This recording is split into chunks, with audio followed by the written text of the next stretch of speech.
Good morning students.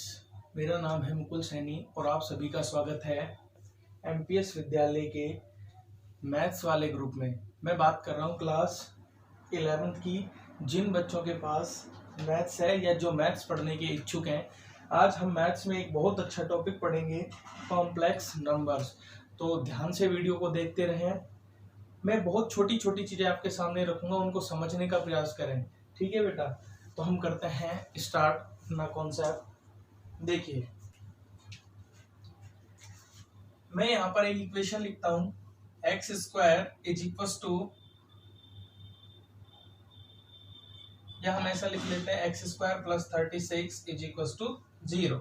ठीक है, अगर मैं यहाँ से इसको सॉल्व करूं तो क्या आएगा, x square is equal to -36 और एक्स इक्वल टू √-36। क्या आपने 10th क्लास के अकॉर्डिंग कभी ऐसे नंबर्स पढ़े हैं क्या जब रूट में क्या आ रहा हो, माइनस आ रहा हो? नहीं पढ़े हैं। देखिए बेटा, ये कंडीशन कहाँ से निकल के आई है। हमने 10th क्लास में द्विघात समीकरण पढ़ी थी, जिसमें एक कंडीशन होती है कि b² - 4ac लेस देन 0, अर्थात b² - 4ac का मान यदि 0 से छोटा है तो समीकरण के मूल कैसे होते थे, अवास्तविक। अवास्तविक से मेरा मतलब है काल्पनिक। ठीक है भाई, आप सभी को याद होगा, हमने 3 कंडीशन पढ़ी थी, b² - 4ac greater than 0, b² - 4ac बराबर 0 और b² - 4ac लेस देन 0। इस कंडीशन में मूल वास्तविक व भिन्न भिन्न, इस कंडीशन में मूल वास्तविक व बराबर, और इस कंडीशन में कैसे मूल होते थे, काल्पनिक। तो आज हमको इन्हीं काल्पनिक मूलों के बारे में, अर्थात काल्पनिक संख्याओं के बारे में पढ़ना है। कॉम्प्लेक्स नंबर को हिंदी में कहते हैं वास्तविक संख्याएं, काल्पनिक संख्याएं। रियल नंबर्स होते हैं वास्तविक, काल्पनिक संख्याओं के बारे में हमको पढ़ना है। ठीक है भाई, यहां तक की पिक्चर हमारे सामने क्लियर थी। तीसरी कंडीशन, यदि b² - 4ac लेस देन 0 हो तो मूल होते हैं काल्पनिक, और काल्पनिक संख्याएं क्या होती है इसके बारे में हम आज पढ़ेंगे।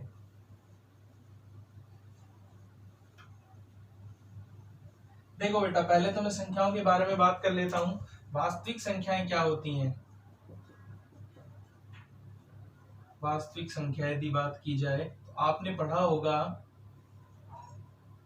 परिमेय और अपरिमेय संख्याओं को यदि मिला दिया जाए तो क्या बन जाता है, वास्तविक संख्याएं बन जाती है। परिमेय संख्याएं भी दो तरह की होती है, या तो भिन्न वाली होती है, भिन्नात्मक, या फिर कैसी होती है, पूर्णांक, पूर्ण संख्याएं या पूर्णांक संख्याएं, जिनमें पूरे पूरे नंबर होते हैं। ठीक है, अब पूर्णांक संख्याएं भी दो तरह की होती है, एक तो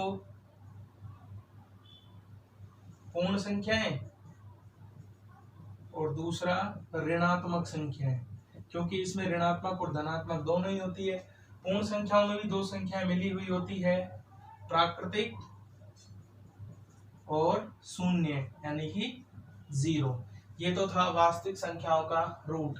परिमेय, अपरिमेय, परिमेय दो तरह की होती है, भिन्नात्मक, पूर्णांक। पूर्णांक में होती है पूर्ण संख्याएं जो 0 से स्टार्ट होती है, और ऋणात्मक वाली संख्याएं। अब पूर्ण संख्या भी दो तरह की होती है, प्राकृतिक यानी 1 2 3 4, और शून्य यानी कि 0। हमको पढ़ना किसके बारे में है, काल्पनिक संख्याओं के बारे में। तो बेटा देखिए, काल्पनिक संख्याएं क्या होती है।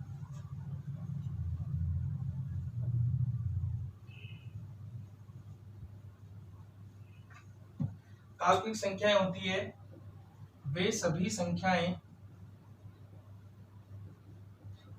जिनका वर्गमूल ऋणात्मक हो, जिनका वर्गमूल ऋणात्मक हो, वो कैसी संख्याएं कहलाती है, काल्पनिक संख्याएं कहलाती है। अर्थात √-2, √-3, √-6, ये सारी संख्याएं कैसी हैं बेटा, काल्पनिक संख्याएं हैं। सबसे पहले एक गणितज्ञ था जिसका नाम था आयलर। उसने 1748 ईस्वी में √-1 को आयोटा कहा था, आयोटा, और इसको रिप्रेजेंट किया था उसने आई से। ठीक है बेटा, किससे रिप्रेजेंट किया था, आई से। किसको, √-1 1 को, ठीक है। तो अंडर रूट माइनस 1 को आज के बाद हम भी क्या कहेंगे, आयोटा कहेंगे, ठीक है। अंडर रूट -1 एक कैसी संख्या है, काल्पनिक संख्या है, क्योंकि इसका वर्गमूल में क्या आ रहा है, माइनस आ रहा है, ऋणात्मक आ रहा है, ठीक है। काल्पनिक संख्या को जेड से रिप्रेजेंट करते हैं, किससे रिप्रेजेंट करते हैं, जेड से। जेड का मतलब होता है काल्पनिक संख्या है, और काल्पनिक संख्या बेटा बनती कैसे है, वास्तविक प्लस काल्पनिक, दोनों संख्या मिलकर के कॉम्प्लेक्स नंबर बनता है, ठीक है ना। और कॉम्प्लेक्स नंबर को हम कहते हैं सम्मिश्र संख्याएं, क्या कहते हैं, सम्मिश्र संख्याएं।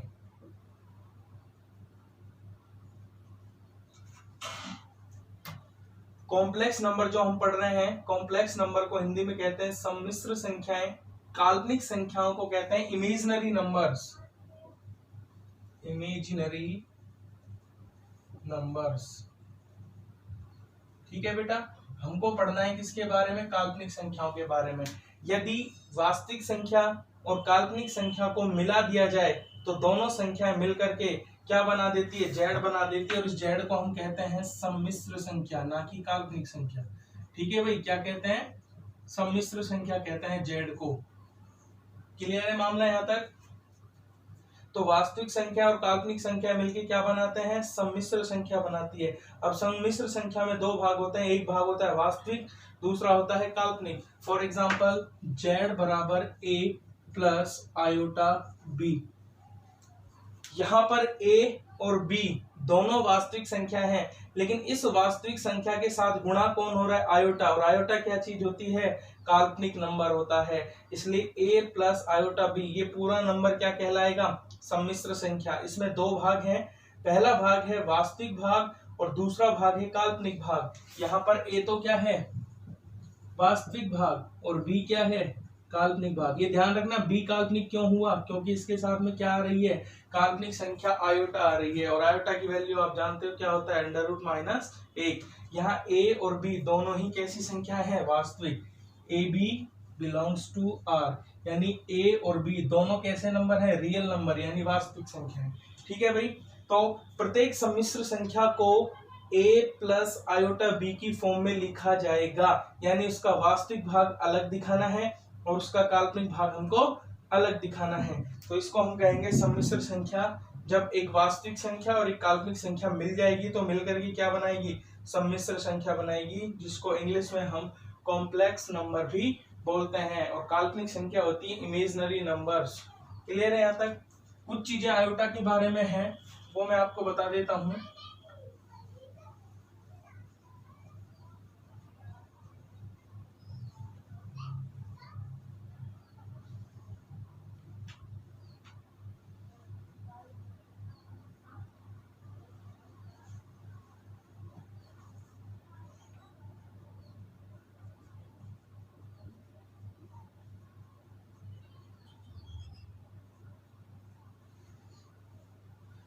देखो बेटा, आयोटा का मतलब होता है अंडर रूट -1, ठीक है भाई।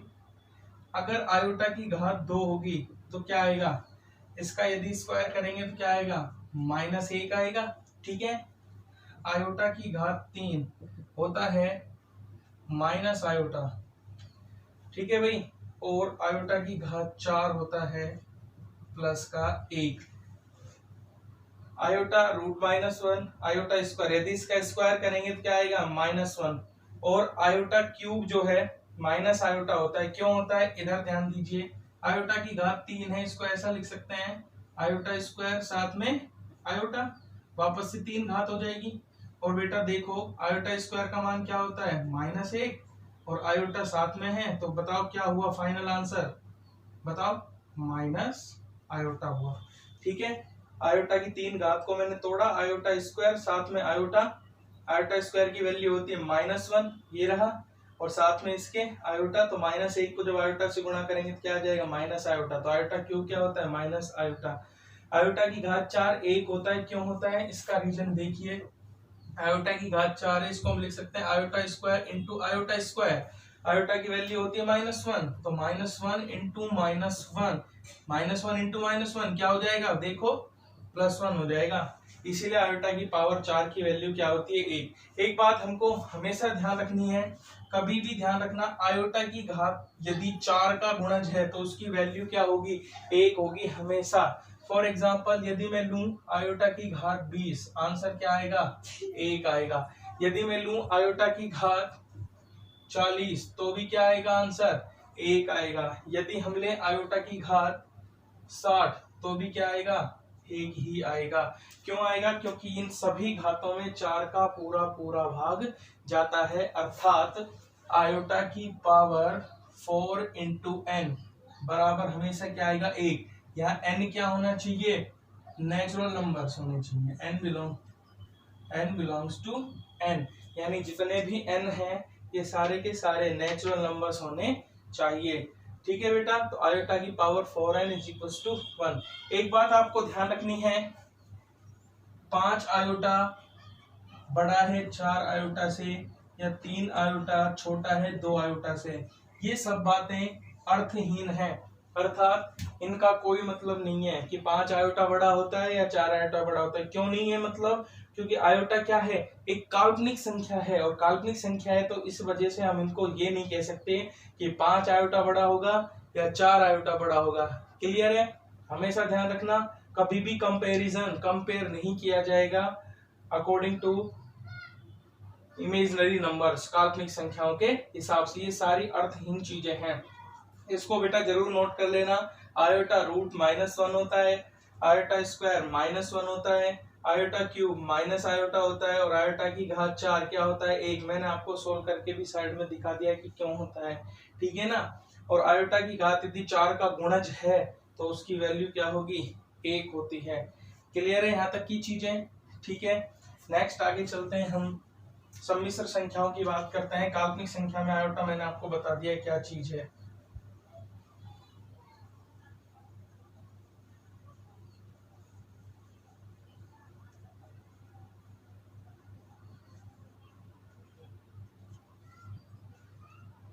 देखो बेटा ध्यान दो, मैंने अभी आपको बताया था किसी भी सम्मिश्र संख्या को z को a प्लस आयोटा b की फॉर्म में रिप्रेजेंट करते हैं। यहाँ a होता है वास्तविक भाग और b होता है काल्पनिक भाग। b काल्पनिक होता है क्योंकि b के साथ में क्या आ रहा है, आयोटा आ रहा है, इसकी वजह से ये क्या होता है, काल्पनिक होता है, ठीक है ना। आयोटा को आप काल्पनिक मत मानना, आयोटा की वजह से b काल्पनिक भाग कहलाता है। हम किसी भी सम्मिश्र संख्या को क्रमित युग्म के रूप में लिख सकते हैं। किसके रूप में लिख सकते हैं, क्रमित युग्म के रूप में लिख सकते हैं। क्रमित युग्म होता है, जैसे कोई संख्या मेरे पास है z बराबर a प्लस आयोटा b, या फिर मेरे पास संख्या है x प्लस आयोटा y, या फिर मेरे पास संख्या है c प्लस आयोटा d, तो हम इसको लिख सकते हैं ए बी एक्स वाई और सी डी के रूप में, ठीक है बेटा। बराबर z बराबर ए बी, z बराबर एक्स वाई, z बराबर सी डी। क्रमित युग्म, युग्म का मतलब होता है जोड़ा। देखो जोड़ा तभी होता है जब दो चीजें होती है। और क्रमित युग्म आपने निर्देशांक पद्धति में पढ़ा था कि निर्देशांकों को क्रमित युग्म के रूप में दर्शाया जाता है, वही चीज यहाँ पर है, ए बी एक्स वाई। तो अगर क्रमित युग्म के रूप में दर्शाया जाएगा तो आपको ये समझना है कि यदि ए बी लिखा हुआ है तो ये संख्या क्या बनेगी, A plus iota B. X Y है तो X plus iota Y, C और डी है तो सी प्लस आयोटा डी। यहाँ पर a और b क्या है, रियल नंबर्स हैं। इसी प्रकार x और y क्या है, रियल नंबर्स हैं। इसी प्रकार c और d क्या है, रियल नंबर्स हैं। ठीक है भाई, क्लियर है मामला। क्रमित युग्म के रूप में सम्मिश्र संख्या को इस तरह से दर्शाया जाता है। आगे वाले सारे भाग हैं वास्तविक, पीछे वाले सारे भाग होंगे काल्पनिक, ठीक है। ये नोट कर लेना बेटा सारी चीजें।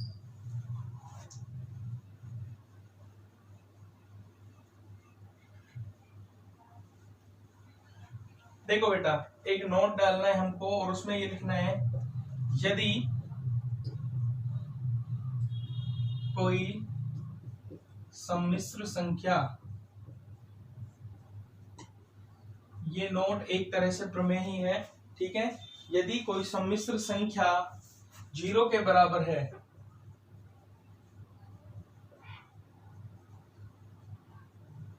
यदि कोई सम्मिश्र संख्या 0 के बराबर है तो उसका वास्तविक व काल्पनिक दोनों भाग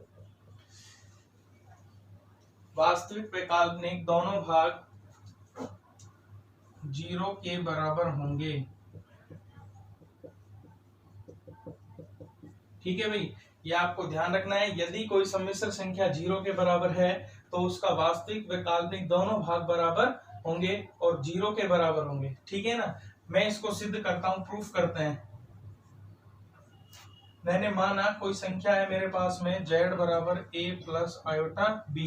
कैसी संख्या है? सम्मिश्र संख्या है। ठीक है भाई, सवाल ये फिर में ये कह रही है कि सम्मिश्र संख्या किसके बराबर है? 0 के बराबर, अर्थात z बराबर किसके है? 0 के है। तो हम इसको ऐसा लिख सकते हैं कि भाई a प्लस आयोटा b बराबर में 0। क्या मैं इसको ऐसा लिख सकता हूँ? a बराबर माइनस आयोटा b, उधर जाएगा माइनस हो जाएगा, दोनों ओर वर्क करते हैं तो क्या आएगा? a स्क्वायर प्लस में a स्क्वायर बराबर माइनस आयोटा b का होल स्क्वायर। ये चीज निकल के सामने आएगी हमारे। ठीक है भाई, और जब ये आएगा तो इसको हम लिख सकते हैं a स्क्वायर बराबर माइनस का स्क्वायर प्लस होता है, बचेगा क्या? Iota square b square. Iota square की वैल्यू क्या होती है? -1 होती है, -1 इंटू बी स्क्वायर। तो a square is equal to क्या आ जाएगा? -b square. अगर मैं -b स्क्वायर को उधर ले आऊं तो a square plus b square बराबर 0। ये चीज निकल के आई हमारे पास। इससे क्या साबित हो रहा है? देखो बेटा, a और b कैसी संख्याएं हैं? दोनों वास्तविक संख्याएं हैं, लेकिन b काल्पनिक क्यों हो जाता है? क्योंकि सम्मिश्र संख्या में b के साथ क्या होता है? आयोटा। लेकिन अगर अलग अलग a और b को देखा जाए तो दोनों वास्तविक संख्या हैं। जब तक b के साथ आयोटा नहीं आएगा तब तक b भी क्या होगा? वास्तविक संख्या ही होगा। यहाँ a और b दोनों वास्तविक संख्या हैं और दोनों के वर्गों का योग कितना आ रहा है? 0। 6th-7th क्लास या 6th-7th स्टैंडर्ड की क्लास में हमने पढ़ा था, यदि दो वास्तविक संख्याओं के वर्गों का योग 0 हो तो ऐसा तभी संभव है जब a और b दोनों 0 हों। आप दुनिया का कोई भी एग्जाम्पल ले लो, दो वास्तविक संख्याएं यदि हों और उनके वर्गों का योग यदि 0 आ रहा हो तो वो तभी पॉसिबल है जब a भी 0 हो और b भी 0 हो। तो अर्थात a बराबर 0 और b भी बराबर 0। यही प्रमेय कह रही है कि यदि कोई सम्मिश्र संख्या 0 के बराबर है, यदि z का मान 0 है तो a और b का मान भी 0 होगा, तो उसका वास्तविक व काल्पनिक दोनों भाग 0 के बराबर होंगे। पहली थ्योरम हमारी ये है, ये मैंने आपको प्रूव करके दिखा दी है कि यदि कोई सम्मिश्र संख्या 0 हो तो ऐसा तभी संभव है जब उसके वास्तविक और काल्पनिक दोनों भाग कैसे हों? 0 हों। क्लियर है? नेक्स्ट थ्योरम है दूसरी, इसको आप नोट कर लेना।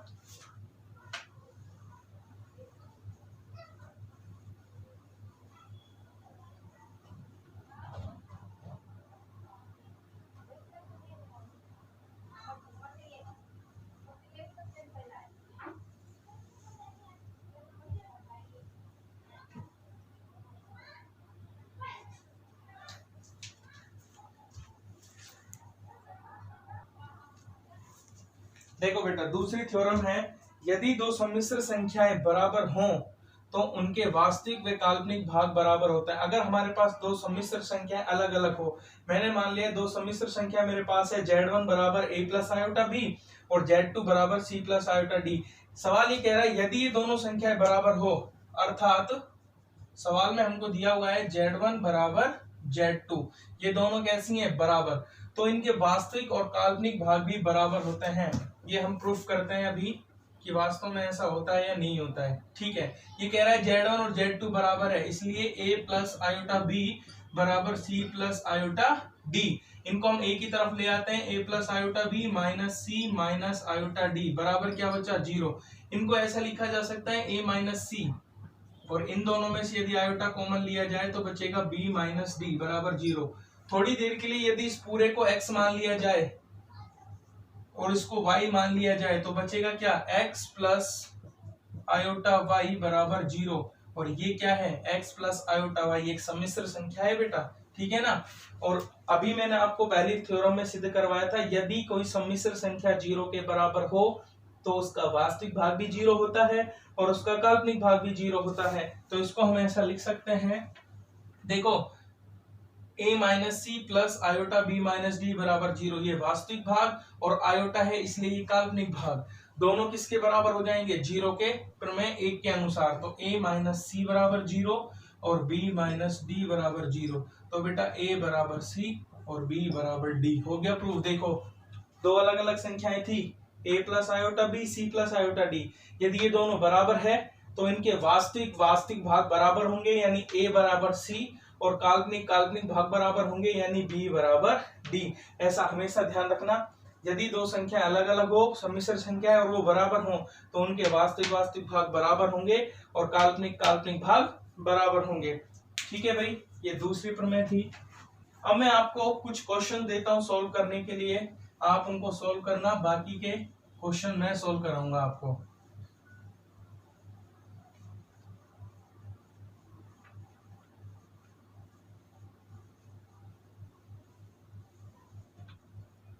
जैसे मान लो आयोटा की पावर 20 की वैल्यू क्या होगी। पहला सवाल आयोटा की पावर 17, तीसरा आयोटा की पावर 52, चौथा आयोटा की पावर 64। एक क्वेश्चन मैं आपको देता हूँ 1 प्लस आयोटा की पावर 5 और 1 माइनस आयोटा की पावर 5, इसको सोल्व करने पे क्या आएगा। ये 5 क्वेश्चन बेटा मैंने आपको दिए हैं, बाकी की बातें हम नेक्स्ट क्लास में करेंगे। आज के लिए आपको इतना ही पढ़ना है और जो कुछ भी पढ़ाया गया उसको ध्यान से एक बार देख लें। कॉम्प्लेक्स नंबर सम्मिश्र संख्याएं होती है, काल्पनिक संख्याओं को इमेजिनरी नंबर्स बोलते हैं। ठीक है, वीडियो के स्टार्टिंग में शायद मैंने बोल दिया था, आप ध्यान दे लेना, इसको वापस से एक बार देख लेना। ठीक है भाई, क्लियर है यहाँ तक।